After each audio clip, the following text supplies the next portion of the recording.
자, 문학의 개관입니다. 자, 여러분 문학의 개념부터 합시다. 문학이란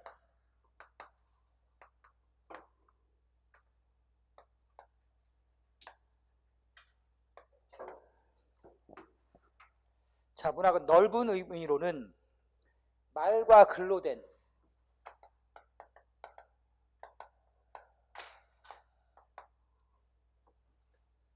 말과 글로 표현된 예술을 우리는 뭐라고 그래요, 여러분? 문학이라고 하죠. 그렇죠? 그런데 좁은 의미로는 인간의 가장 가치 있는 경험을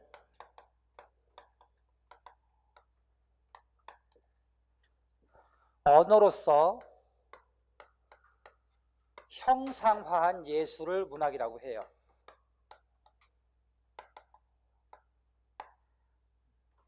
그래서 인간의 가장 가치 있는 경험이 뭐가 되는 거야? 문학의 이게 내용 요소가 되는 거고,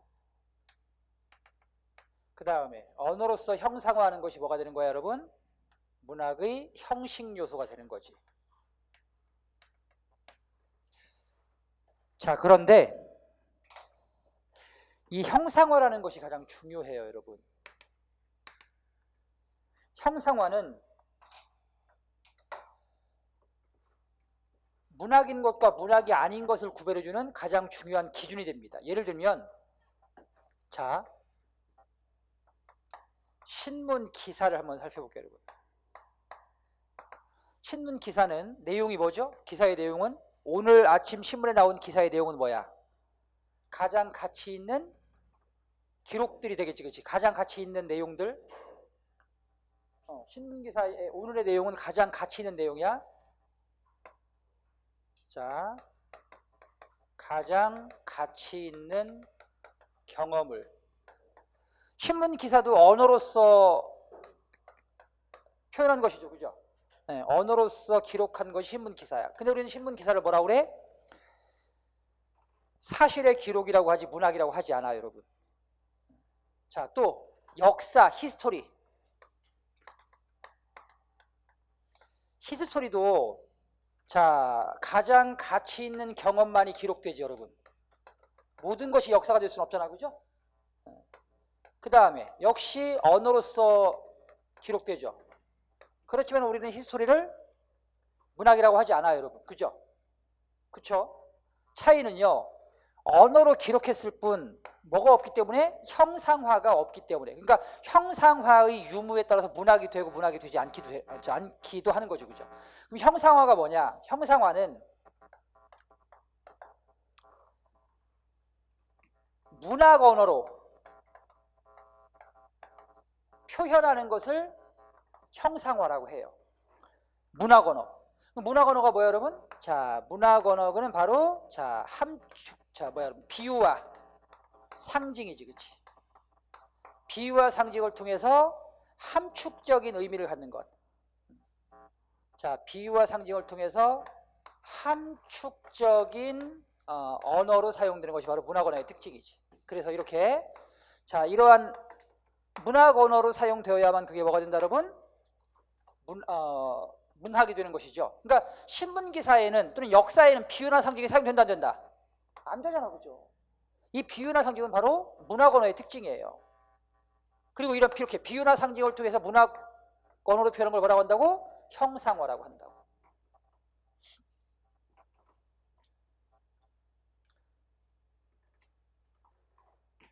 자, 그 다음에 이제 문학의 본질. 그래서 문학은 첫 번째, 언어로 표현되는 예술이다. 그럼 문학이 뭘 말하는 거죠, 여러분? 형식을 말하는 거지. 알겠습니까? 문학의 형식은 뭐라고? 자, 문학의 형식은 언어이다, 여러분. 그게 문학의 본질. 그 다음에 두 번째, 문학의 내용은 무엇이다? 인간의 가장 가치 있는 경험이다, 그렇죠? 가치 있는 경험이다. 세 번째, 문학은 자, 문학에서의 현실은 문학에서의 현실은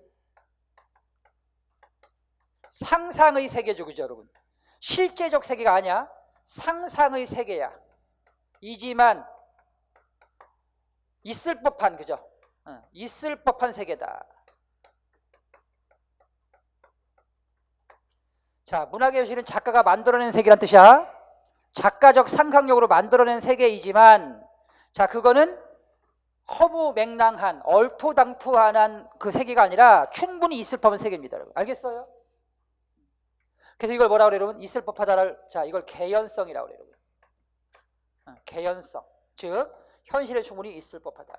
그리고 이렇게 개연성 있는 세계를 다루기 때문에, 자, 그 문학 작품은 우리에게 뭘 주는 거야? 진실성. 그죠, 여러분? 그래서 감동, 교감이 이루어지는 이유는 바로 문학 작품 속 세계가 작가가 만든 상상의 세계이지만 있을 법한, 즉 개연성 있는 세계이기 때문에 우리는 그 문학 작품을 통해서 진실성을 느끼는 거고, 그 작품을 통해서 감동과 그 다음에 교감을 할 수 있는 거죠. 알겠습니까, 여러분? 그 다음 네 번째, 문학은 유기적인 구조물이다.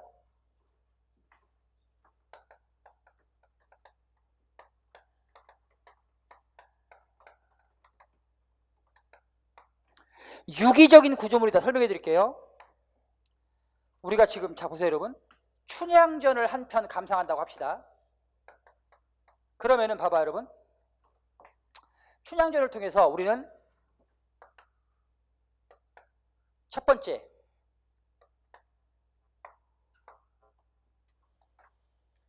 지적인 요소가 춘향전에는 들어가 있어요. 그래서 춘향전을 감상함으로써 우리는 지식을, 하나의 지식을 우리가 배울 수가 있죠. 어떤 지식? 자, 여러분, 춘향전에는 조선시대,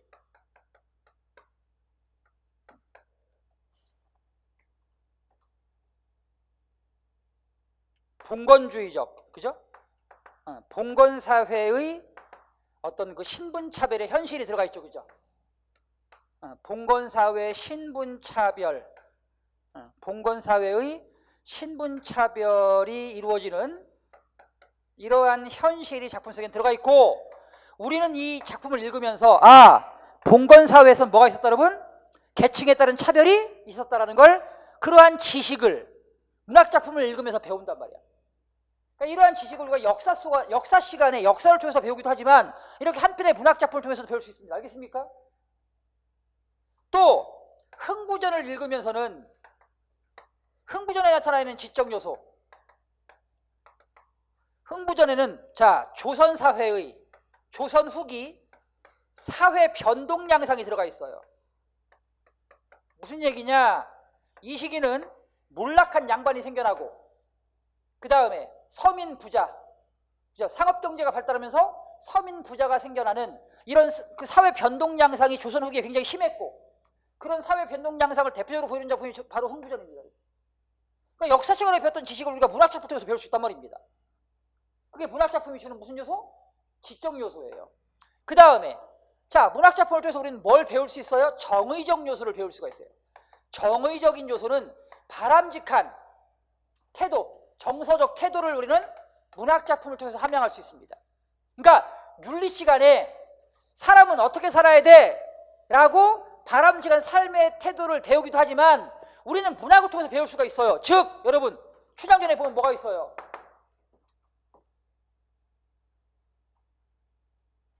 신분을 초월한 사랑, 그렇죠? 그리고 그 사랑을 이루기 위해서, 사랑을 이루기 위해 뭘 하는 거예요, 여러분? 자신에게 닥친 고난과 역경을 뭐 해요, 여러분? 극복하잖아, 그렇죠? 고난과 역경을 극복하는 태도, 이런 거 우리가 뭐야, 여러분? 윤리 시간에 배우는 거지만 문학 작품을 통해서 배울 수 있다니까? 적어도 바람직한 사람이라고 한다면 사랑, 자신이 원하는 사랑을 위해서 자신에게 닥친 고난과 역경을 극복할 수 있어야지, 그죠? 춘향이는 극복하잖아. 알겠습니까, 여러분? 그거 문학 작품을 통해서 배운다고. 바람직한 태도의 함양, 그걸 정의적 요소라고 그래요.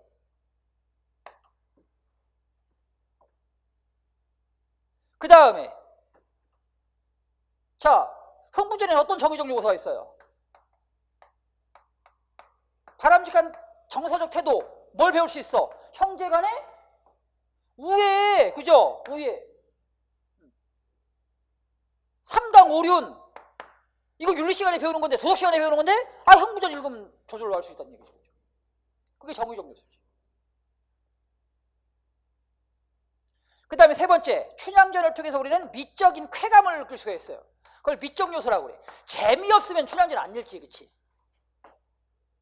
여러분, 아무리 바람직한 정서를 함양시켜주고 아무리 많은 지식을 씹어줘도 재미가 없으면 읽어요? 안 읽지, 그치? 재미있으니까 읽는 거지? 그게 미적 요소예요, 여러분. 재미, 쾌감. 그러니까 이 춘향전에 보면 어떤 그 풍자나 해악, 풍자나 해악과 같은 이런 다양한 표현 요소가 사용돼서 우리한테 뭘 준다고? 즐거움을 준다고. 알겠습니까? 한 편의 문학작품을 읽었더니 종합선물이야, 종합선물. 그죠? 지식도 배우죠. 바람직한 태도도 키울 수 있죠. 거기다가 재미도 느끼죠. 그러니까 문학은 뭐라고 여러분? 유기적 구조물, 종합선물 상자다. 알겠어요? 근데 왜 안 읽어요? 시간이 없어서? 자, 종합선물이다. 알겠습니까? 문학은 종합선물이다. 그 다음에 이제 문학의 특성입니다.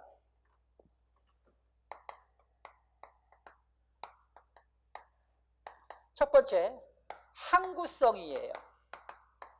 한 편의 문학작품은 시간을 초월해서 읽힙니다. 전해져 내려오는 거죠. 시간을 초월해서. 조선시대 쓴 춘향전이 500년의 시간을 초월해서 지금도 영화로, 뮤지컬로, 그죠? 동화책으로 많은 사람들에게 읽히고 또 이제 감상되잖아요. 그죠? 그런 걸 뭐라고 한다고? 항구성. 문학작품은 항구, 영원하다. 시간을 초월한다.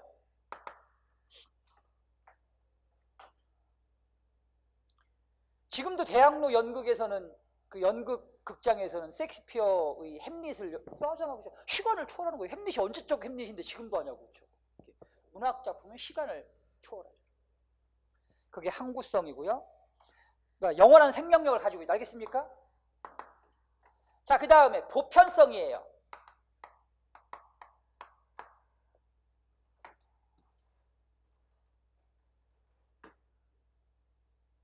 소설 춘향전을 우리만 읽는 게 아니야. 이게 영어로 번역돼가지고 어디서도, 미국에서도 읽힌다고, 여러분. 그거 왜 그래? 왜 그래? 문학작품에는 인간의 보편적인 정서가 담겨져 있거든. 아이, 봐봐. 사랑을 이루기 위해 고난과 역경을 극복하는 이런 그 주인공의 태도, 이거 보편적인 정서잖아. 그렇죠? 보편적인 정서. 그러니까 이러한 정서를 보고 미국 사람들 똑같이 감동을 느끼는 거지.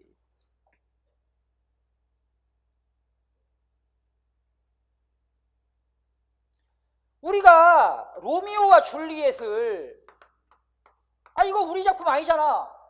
그럼에도 불구하고 우리는 로미오와 줄리엣을 연극으로 보고 책으로 읽는단 말이야. 왜 읽어? 여기에는 어떤 정서가 들어가 있어? 사랑을 이루기 위해서, 그쵸? 고난과 역경을 극복한다. 이런 정서가 들어갔잖아. 그죠? 결국은 좌절하고 말지만 어쨌든 이러한 노력이 들어가 있잖아. 그지? 이건 인간의 보편적인 정서라니까.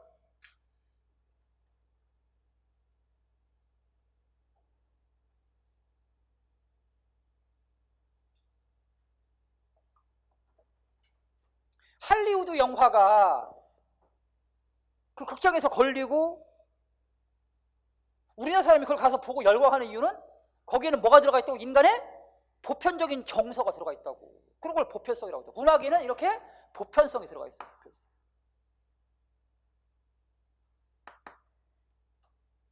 우리에게 뭐가 있다면, 우리에게 콩쥐팥쥐가 있다라고 한다면, 미국에는 이와 비슷한 뭐가 있어? 신데렐라 이야기가 있잖아. 똑같아 여러분. 이야기 똑같다고, 이거나 그렇죠? 어떻게 똑같을 수가 있겠어요? 어떻게 그렇게 비슷한 얘기가 있어? 바로 인간의 정서는 보편적이니까 그런 거야. 그 다음에 보편성이 있는데, 여기 봐봐 여러분. 보편성만 있으면 안 돼. 이건 세계문학의 보편성이고, 세계문학의 보편성이고 이 보편성과 반대되는 한국문학에 뭐가 있다 여러분? 특수성이 있어요. 한국문학의 특수성. 그럼 보편성과 반대되는 거지. 즉, 자, 이별의 정한, 이별의 한, 그 다음에 사랑, 이런 것들 뭐라고 여러분? 세계문학의 보편성이라고. 그죠? 그런데 일제강점기의 의지적 저항, 이거는 다른 나라에는 없어. 그쵸? 일제강점기의 핍박과 어떤 압박, 고통을 겪은 민족은 우리밖에 없으니까. 그래서 우리 민족이 닥친 시련과 그 위기, 고난이라는 일제강점기의 상황 속에서도 끊임없이 그 광복을 쟁취하기 위해서 노력했던 그런 민족의 정서와 의지가 문학작품에 담겨있단 말이야. 그건 뭐라고? 한국 문학에만 들어가 있는 특수성입니다.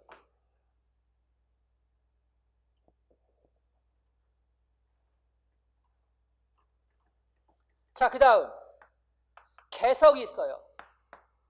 개성. 문학은 아까 얘기했잖아. 보편적 사상과 감정을 다루죠. 그게 보편성인데, 그렇지만 천편일률적이지 않은 이유가 뭐 때문에 그래? 이별, 사랑이라는 보편적인 정서를 다루지만 천편이 똑같이 같은 천편일률이 아닌 이유가 뭐 때문에 그래? 거기에는 작가의 독특한 뭐가 들어가 있기 때문에 개성이 들어가기 때문에. 작가의 독특한 스타일의 구현, 그게 문학인 거지. 그래서 똑같은 이별을 다루어도 여러분, 이별을 다루어도 공무도와가의 이별이 다르고 황조가의 이별이 다르고 아리랑의 이별이 다르고 김소월의 이별이 다른 거야. 그치?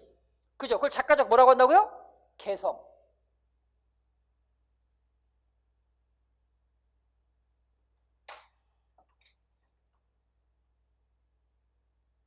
그래서 문학의 특성은 이렇게 한국성, 보편성, 한국문학의 특수성, 그 다음에 개성이 있습니다. 자, 앞서 개연성은 설명드렸으니까 넘어가고요. 자, 다음입니다. 문학의 언어입니다.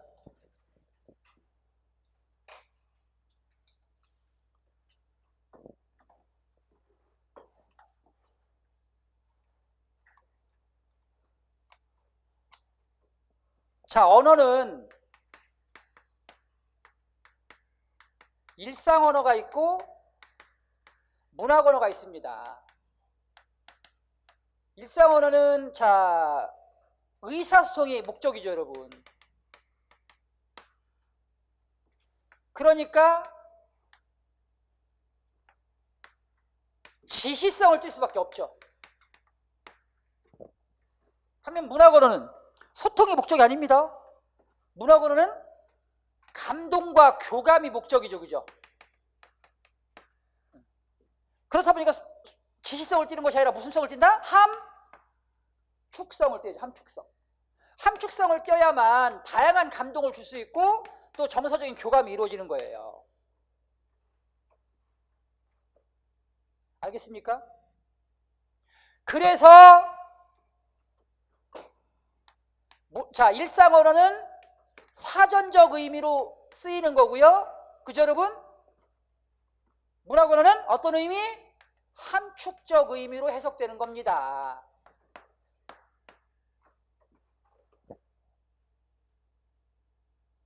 알겠습니까? 예를 들면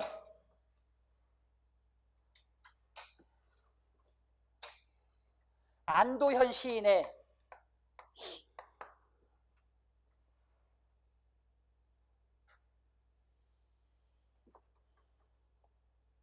시 중에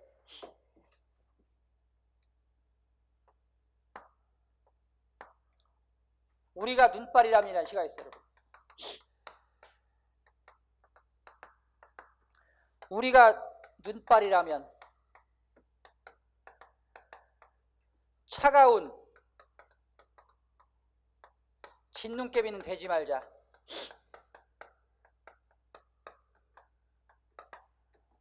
따뜻한 한방눈이 되어 내리자. 자, 이런 시인데요, 여러분. 안도현 시인의 시. 자, 여기서 이 짖는깨비와 한방눈, 사전적인 의미는 그 짖는깨비는 이제 물기가 많은 그 물이 섞여서 내리는 눈이고요, 그죠? 물이 섞여서 내리는 눈. 반면 한방눈은 이렇게 풍성하게 이제 그러니까 그 눈송이가 굵게 내리는 눈이죠, 그렇죠? 근데 이제 그렇게 여기서 우리가 지시적인 의미, 사전적 의미로 해석하면 된다, 안 된다? 안 된다. 그래서 어떻게 해석해야 돼? 짖는깨비, 차가운 짖는깨비는 되지 말고, 그럼 짖는깨비는 어떤 의미로 해석해야 돼? 자, 이기심, 그죠?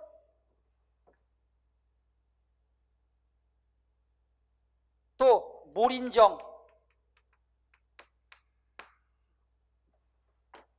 알겠습니까? 반면 한방눈은 뭐겠습니까, 여러분? 이타심, 인정, 이런 거죠. 타인에 대한 인정과 배려, 그게 한방눈이고요. 이기심, 몰인정은 짖는깨비인 거예요.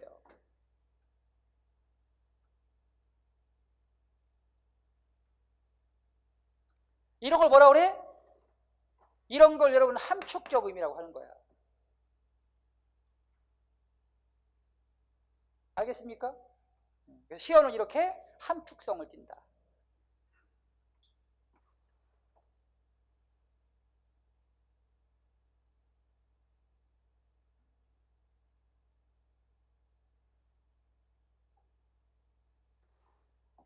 그 다음 시어는 다의성을 떼요, 여러분. 두 번째, 봐봐요, 여러분. 한용운의 임해침묵이라는 시를 한번 볼게요. 자, 여러분들에게 익숙한 시로 설명을 해주는 거야, 지금. 임해침묵. 임은 같습니다. 사랑하는 나의 임은 같습니다.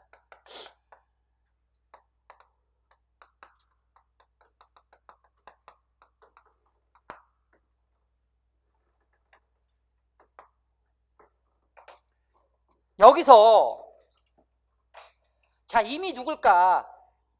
임이 누굴까?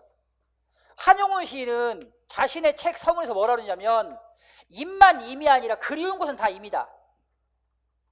임만 임이 아니라 그리운 것은 다 임이다라고 했어요. 그러면은 한용운에게 그리운 것은 뭐겠냐? 자, 한용운은 승려입니다. 승려. 승려 한용운에게 그리운 대상은 누구겠어요, 여러분? 승려 한용운에게 그리운 대상은 부처겠죠. 부처. 그죠, 여러분? 예. 구도자. 구도자.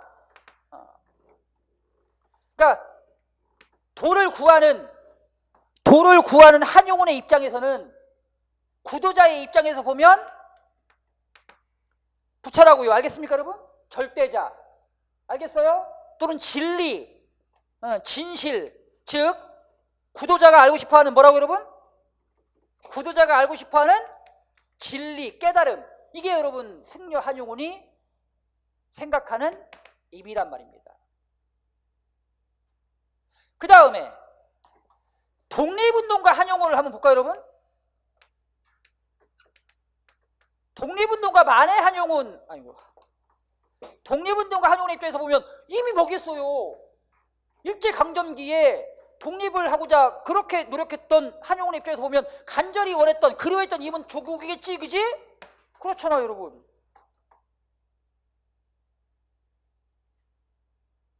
그 다음에 개인 한용운일 수 있잖아요. 개인 한용운. 남자, 한 명의 남자로서의 한용운일 수 있어. 그러면은 그리운 것은 누구였어요? 그리운 임. 사랑하는 사람일 수 있겠죠. 남자니까.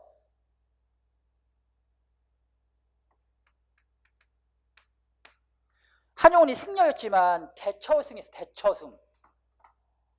불교는 종파에 따라서 여러 가지가 있는데 그 대처승이라고 해서 결혼이 허락된 승려가 있어요. 그러니까 한용운은 여러분 승려면서 개인 남자 한용운일 수 있단 말이야. 그러면 사랑하는 사람일 수 있잖아요. 이렇게 한 편의 시에서 시어가 하나의 의미로만 한정되지 않고 이렇게 다양하게 해석될 수 있는 가능성이 있어요, 여러분. 이런 걸 뭐라고 한다고? 시어의 다의성이라고 한다.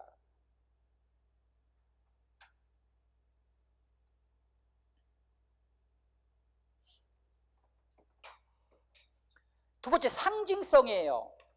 상징은 아까 뭐라 그랬어 여러분? 바로 문학을 문학답게 하는 가장 중요한 표현상의 특징이 바로 상징입니다. 상징은 이런 거예요. 조금 이따 다시 설명하겠지만 사실은 안도현 시인이 내가 제발 사람들이 이기심, 몰인정을 갖지 말고 타인에 대한 이타심과 인정을 가졌으면 좋겠어요. 그러니까 내가 생각하고 있는 것은 이기심과 몰인정이야. 근데 그거를 뭘로 전달하고요? 뭘로?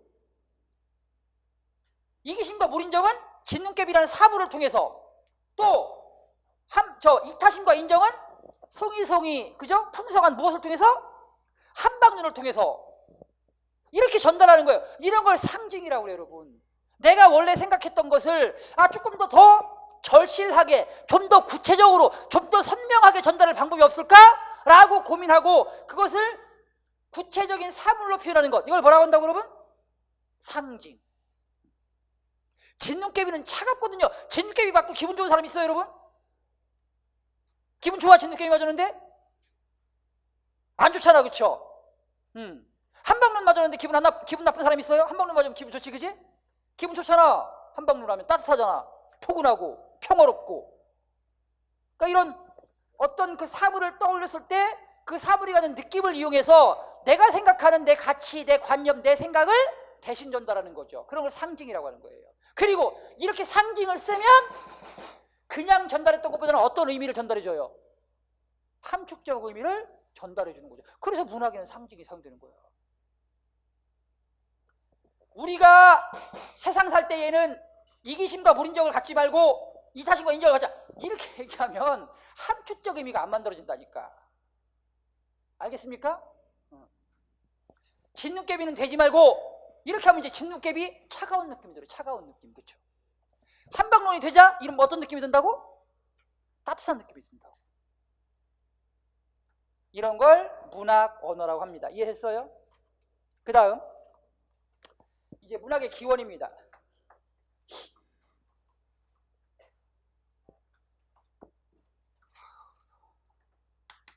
문학이 어디에서 왔을까? 자, 그걸 우리 이제 문학의 기원이라고 해요. 여러 가지가 있습니다. 자, 첫 번째 모방 본능설입니다. 자, 인간은 좋은 것을, 아름다운 것을 보면 모방하고자 하는 그 본능이 있어요. 여러분 봐봐. 지나가다가 정말 아름다운 기가 막힌 풍경을 봤어요. 당장 우리 스마트폰 꺼내서 못 찍어. 사진 찍잖아, 그치? 또는 그걸 뭐야? 그림으로 그리고. 마찬가지야. 응? 뭔가 좀 이렇게 아름다운 것, 특별한 것을 경험하잖아? 그럼 그걸 막 그림을 그리는 사람은 색으로 표현하고 싶은 거고, 그죠? 또 음악을 좋아하는 사람은 그걸 뭘로 하고 싶은 거고, 콩나물떼구리로 표현하고 싶은 거고, 그죠? 또 이제 그걸 우리가 말이나 글로 표현하고 싶은 사람도 있단 말이야. 그래서 뭐가 생겼다? 문학이 생겼다. 두 번째, 유희본능설이에요.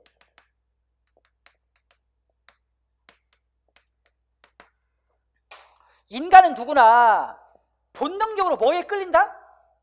즐거움에 끌린다. 그렇죠? 재밌는 거에 끌려요, 인간은 누구나. 그래서 이 재밌는 거에 끌리는 본능 때문에 재밌는 걸 찾아 나서다 보니까 재밌는 얘기를 만들어낸 거지. 그게 유희본능설이에요. 그 다음 세 번째, 흡인본능설.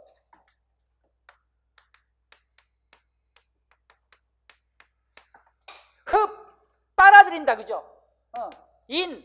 끌어당긴다.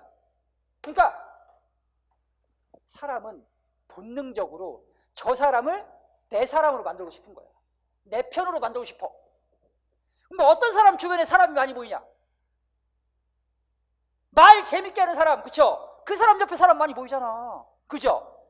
그러다 보니까 재밌는 말을 막 만들어내는 거야. 사람들을 자기 편으로 끌어당기려고. 그 재밌는 말이 결국 뭐가 된 거고? 문학이 된 거고. 그게 흡인본능설이죠. 그 다음 그런 것과 관계없이 그냥 자기를 표현하고 싶은 욕구가 있어요. 인간에게는. 자기 표현 본능설. 뭐 즐거움을 찾는 것도 아니고 누군가를 내 편으로 끌어당기기 위한 것도 아니고 그냥 인간은 누구나 자기를 표현하고 싶은 어떤 욕구가 있다고.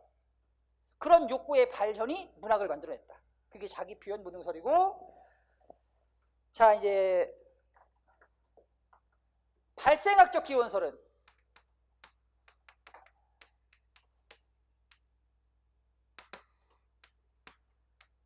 생길만 하니까 생겼다.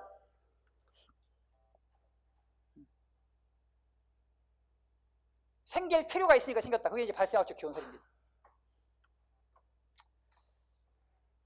자, 그 다음에 여러분, 이런 여러 가지 기원설이 있는데, 자, 가장 보편적인 문학의 기원으로 받아들여지는 유력한 설은 뭐냐면 바로 무슨 설? 발라드 댄스 설이에요. 이게 유력한 문학의 기원으로 받아들여집니다. 자, 발라드 댄스는 뭐냐면 여러분, 고대에 뭐가 있었다? 제천의식이 있었다. 제천의식. 부여의 영고, 예의 무천, 고구려의 동맹 이런 거 있었잖아. 그치? 근데 그때 하늘의 제사를 지내면서 우린 동굴에 뭘 그려? 동굴에 벽화를 그리고, 그죠? 그 다음에 또 통나무를 두드리고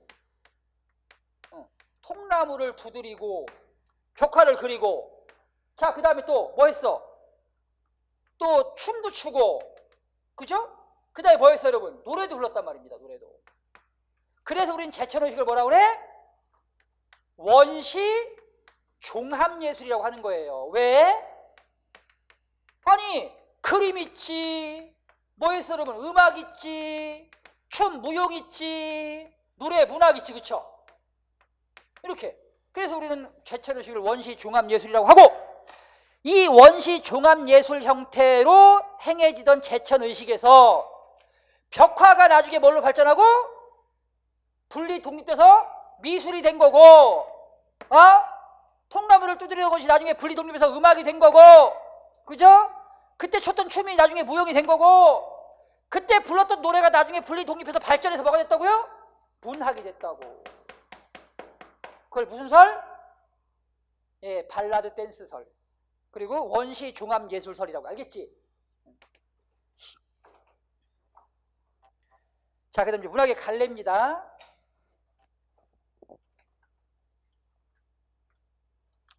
자, 문학의 갈래는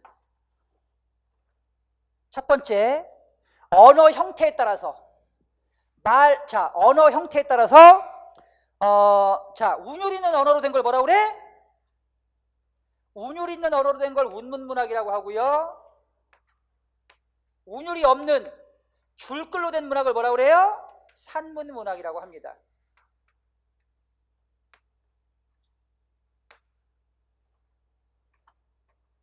자, 그 다음 언어의 전달 방식에 따라서, 자, 말 언어로 전달하는 걸 뭐라 그래요? 구비문학이라고 하고요. 글자 언어로 전달하는 걸 뭐라 그래요? 기록문학이라고 하죠, 여러분.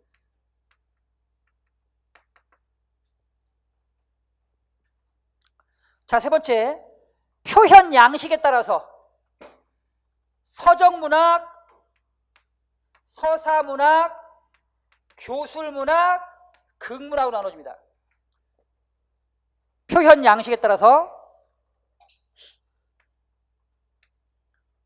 이게, 자, 문학의 갈래 중 가장 보편적인 갈래입니다.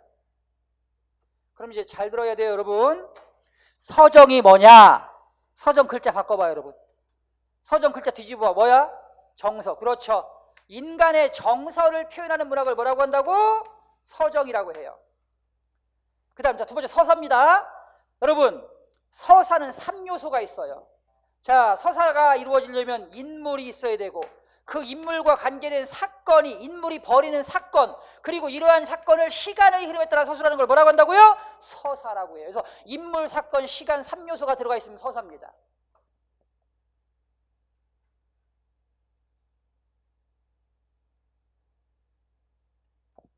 교술은 교훈적으로 서술하면 뭐? 교술. 그래서 교술입니다. 교훈적 서술이 들어가 있는 걸 교술. 극은 대화나 행동이 중심이 돼. 대화와 행동의 문학을 극이라고 해요.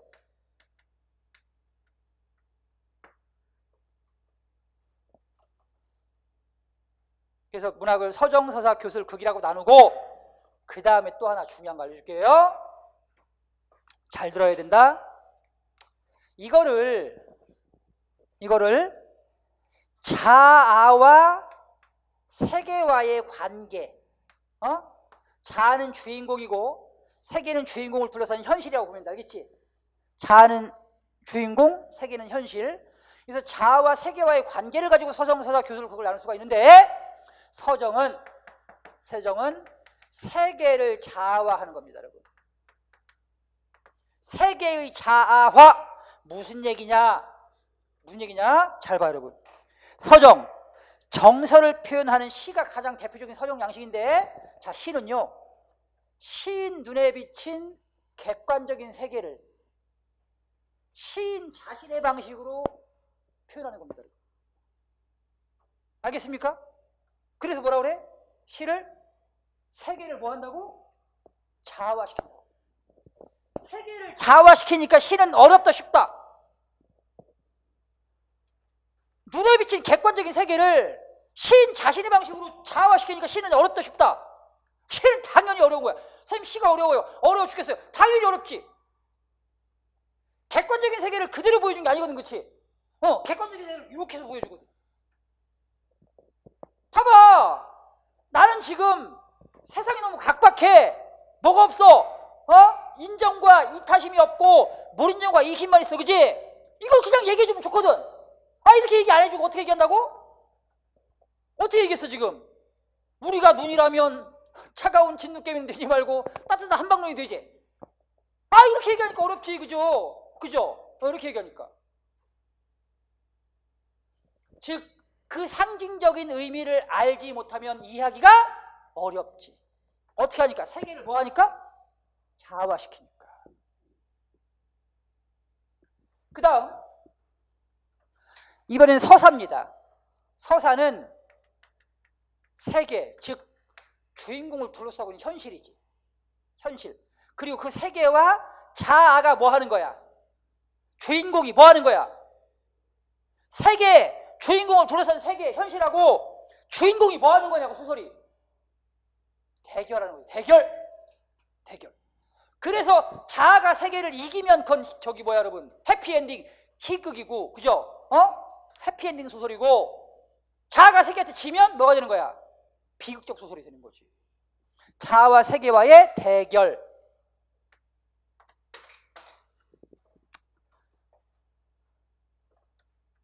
예컨대 아까 춘향전은, 자, 춘향전은 봐봐.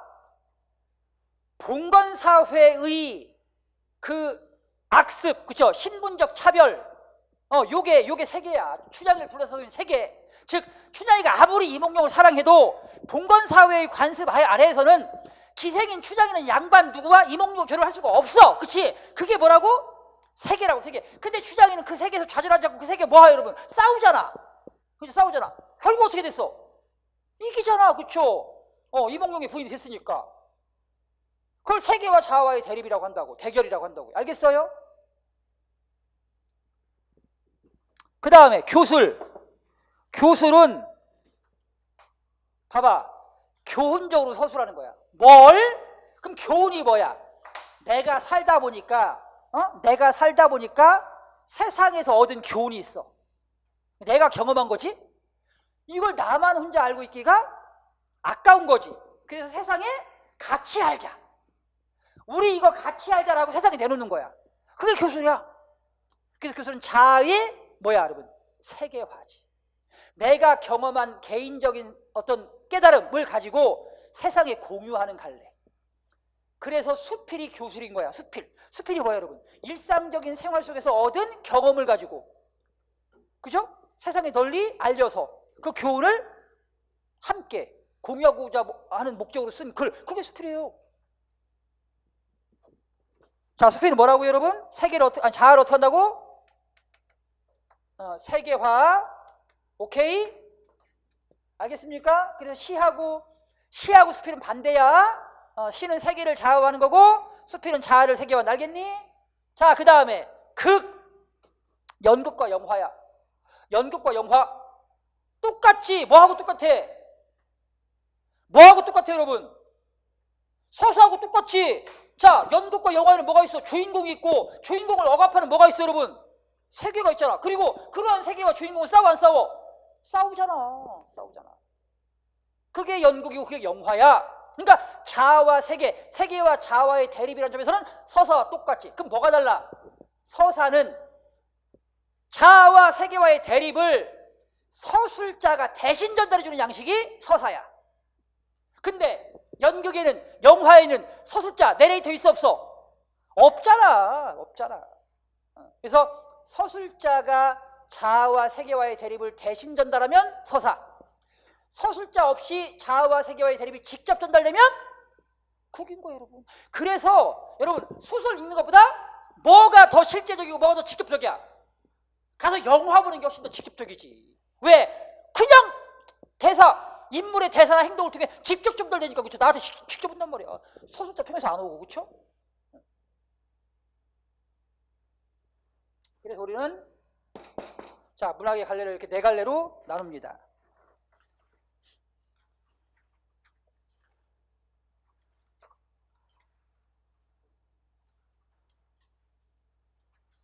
자, 조금 쉬었다가 문학의 표현기구 설명해 드리겠습니다.